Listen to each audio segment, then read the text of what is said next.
Now to that McAllen firefighter who survived a bad motorcycle crash in June. Investigators say he was hit by a suspected drunk driver, but he is alive and telling his story for the first time. Santiago Caicedo is live in McAllen with more on his recovery. Well, Christine, Jeremy Jensen was on his motorcycle last June, passing here at the intersection of Dove and Ware Roads here in McAllen when he was hit. And today, he shared his story during the End the Street campaign. That's part of TxDOT. It's essentially a campaign to try and prevent deadly crashes. But listen to this number. According to the FAR district of TxDOT, which includes the Valley, there have been 77 deadly crashes so far this year. Jensen tells me he feels grateful that he's not just another statistic. It was a Sunday afternoon. Just going straight home on Ware Road. Jeremy Jensen had just left church and was on his way home after eating lunch with his cousin. While on his motorcycle, he headed north on Ware Road.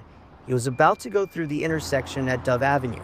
And I actually saw the truck coming southbound go into the turning lane, and he looked like he was slowing down, like he was going to wait for traffic to cross before he turned. Jeremy was hit from the side and turned right into me. He then hit the ground, his body bouncing into the ditch outside the Valero gas station.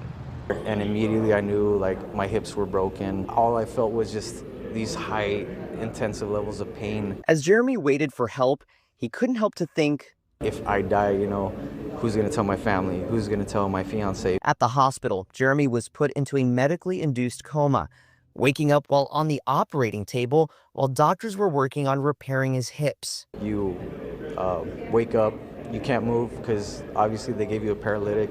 I'm intubated, so I can't speak. Doctors placed 6 screws holding the back of his hips together. In his second surgery, doctors placed a bracket on the top part of his pelvis. Surgeons amputated 4 of his toes on his left foot, leaving his big toe. He's still working to recover with the help of physical therapy and is working through the digestive issues. But despite the long road ahead, if God forgives me, why can't I forgive somebody for something that they've done to me? Jeremy is still recovering, learning how to walk and keep his balance, but his main goal is he hopes to go back into the community and help people out when they need the help the most. We're live in McAllen. Santiago Caicedo, Channel 5 News.